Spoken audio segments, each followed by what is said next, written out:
Aujourd'hui, nous sommes lundi. Une nouvelle semaine commence. Nous avons l'occasion ou l'opportunité de pouvoir continuer, de pouvoir poursuivre les différentes activités dans lesquelles nous sommes impliqués.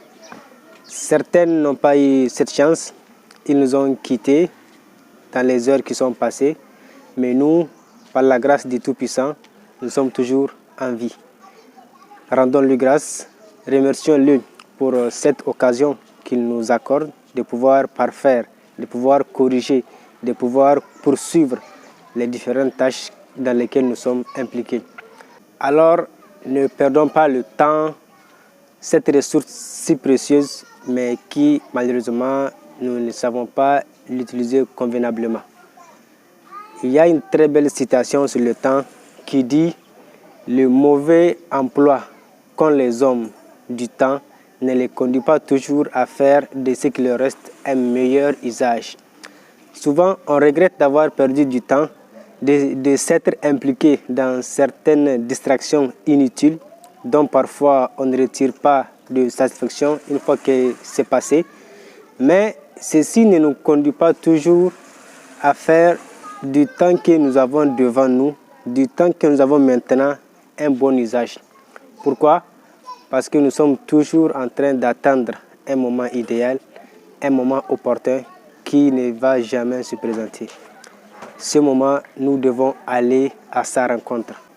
Nous, les hommes, nous savons que nous avons une quantité de temps limitée sur cette terre. Nous le savons, mais nous n'en sommes pas vraiment conscients de l'ampleur de cette affirmation.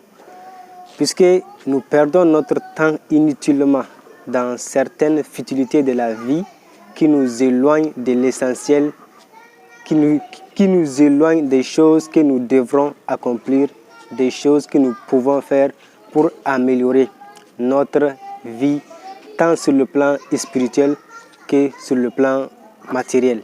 Et cela est dû au manque de priorités dans nos vies.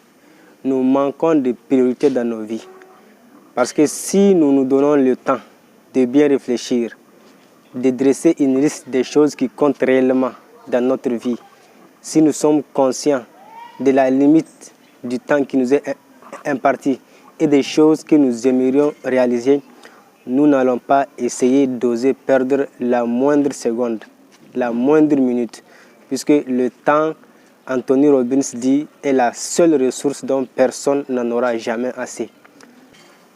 Quel qu'en soit le nombre d'années que nous ayons vécu sur cette terre, il y aura toujours un certain nombre de tâches, un certain nombre d'activités que nous avons voulu faire, mais dont on ne s'est pas donné le temps. Nous, les gens de cette génération, nous avons une très courte espérance de vie par rapport aux gens qui nous ont précédés.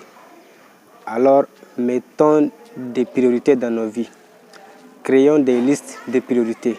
Fixons-nous des objectifs à atteindre. Sinon, nous risquons vraiment de quitter cette terre sans avoir rien accompli sur tous les plans. Parce que nous sommes bombardés de part et d'autre par des distractions inutiles. La technologie avance à un grand pas, à un pas vraiment très fulgurant.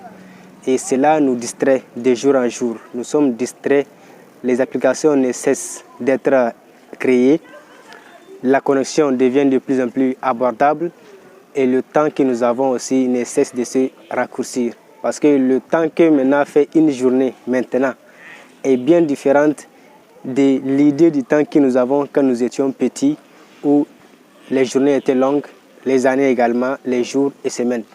Alors, mettons des priorités dans nos vies. Dans cette série de vidéos sur le temps, nous allons voir les outils qu'il nous faut appliquer dans notre vie pour pouvoir maximiser le peu de temps libre que nous avons dans la journée, pour pouvoir être productif. Je ne suis pas un spécialiste en matière de gestion du temps. Moi, personnellement, je perds une partie de ma journée, mais j'essaie de jour en jour de raccourcir cela. J'essaie de faire de mon mieux. Alors, je vais partager avec vous les quelques outils que j'ai appris, également que j'utilise au quotidien pour pouvoir essayer de faire les tâches, les différentes activités qui comptent dans ma vie.